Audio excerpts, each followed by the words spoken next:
Excerpt from A Christmas Carol by Charles Dickens. From Stave 2, the first of the three spirits.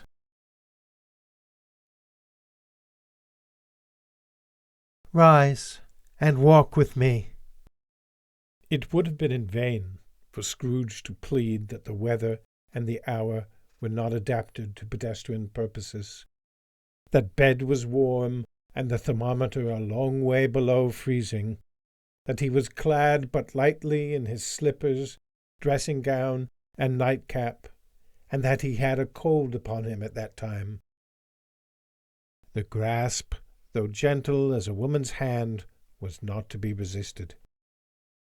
He rose, but finding that the spirit made towards the window, clasped his robe in supplication.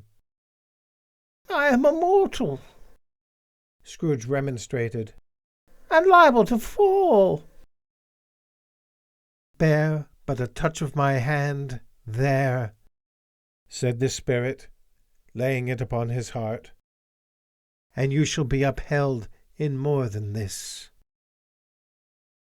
As the words were spoken, they passed through the wall and stood upon an open country road with fields on either hand.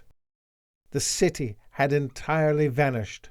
Not a vestige of it was to be seen. The darkness and the mist had vanished with it, for it was a clear, cold winter day with snow upon the ground. Good heaven, said Scrooge, clasping his hands together as he looked about him. I was bred in this place. I was a boy here. The spirit gazed upon him mildly. Its gentle touch, though it had been light and instantaneous, appeared still present to the old man's sense of feeling. He was conscious of 1,000 odours floating in the air, each one connected with 1,000 thoughts and hopes and joys and cares long, long forgotten. Your lip is trembling, said the ghost. And what is that upon your cheek?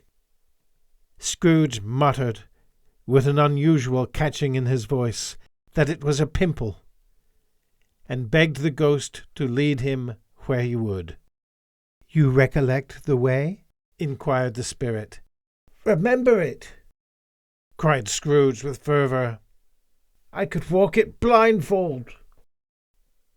Strange to have forgotten it for so many years, observed the ghost.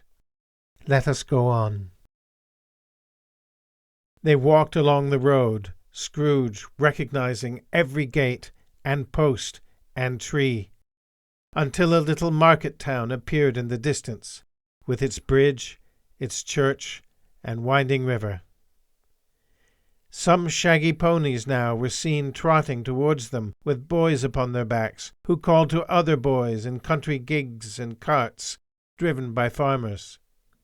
All these boys were in great spirits and shouted to each other until the broad fields were so full of merry music that the crisp air laughed to hear it. These are but shadows of the things that have been, said the ghost. They have no consciousness of us.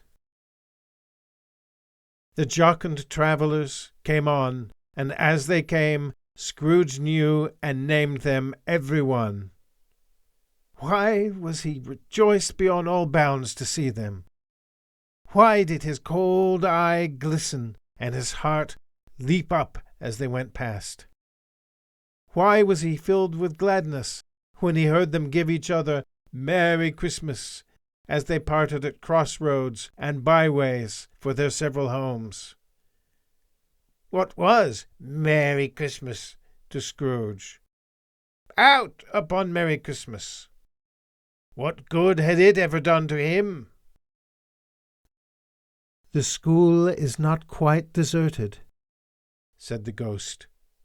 A solitary child, neglected by his friends, is left there still. Scrooge said he knew it. and he sobbed. They left the high road by a well-remembered lane, and soon approached a mansion of dull red brick, with a little weathercock-surmounted cupola on the roof and a bell hanging on it. It was a large house, but one of broken fortunes, for the spacious offices were little used. Their walls were damp and mossy, their windows broken, and their gates decayed. Fowls clucked and strutted in the stables, and the coach-houses and sheds were overrun with grass. Nor was it more retentive of its ancient state within, for entering the dreary hall and glancing through the open doors of many rooms, they found them poorly furnished, cold, and vast. There was an earthy savour in the air, a chilly bareness in the place, which associated itself somehow with too much getting up by candlelight and not too much to eat. They went, the ghost and Scrooge, across the hall to a door at the back of the house. It opened before them and disclosed a long, bare, melancholy room, made barer still by lines of plain deal forms and desks. At one of these a lonely boy was reading near a feeble fire, and Scrooge sat down upon a form and wept to see his poor forgotten self as he used to be. Not a latent echo in the house, not a squeak and scuffle from the mice behind the panelling, not a drip from the half-thawed waterspout in the dull yard beyond, not a sigh among the leafless boughs of one despondent poplar, not the idle swinging of an empty storehouse door, no, not a clicking in the fire, but fell upon the heart of Scrooge with a softening influence, and gave a freer passage to his tears. The spirit touched him on the arm and pointed to his younger self, intent upon his reading. Suddenly a man in foreign garments, wonderfully real and distinct to look at, stood outside the window with an axe stuck in his belt and leading by the bridle an ass laden with wood. "Why, it's Ali Baba!" Scrooge exclaimed in ecstasy. "It's dear old honest Ali Baba! Yes, yes, I know. One Christmas time, when yonder solitary child was left here all alone, he did come, for the first time, just like that. Poor boy! And Valentine," said Scrooge. "and his wild brother Orson. There they go. And what's his name, who was put down in his drawers, asleep at the gate of Damascus. Don't you see him? And the Sultan's groom, turned upside down by the genie. There he is, upon his head. Serve him right. I'm glad of it. What business had he to be married to the princess?" To hear Scrooge expending all the earnestness of his nature on such subjects in a most extraordinary voice, between laughter and crying, and to see his heightened and excited face, would have been a surprise to his business friends in the city indeed. "There's the parrot!" cried Scrooge.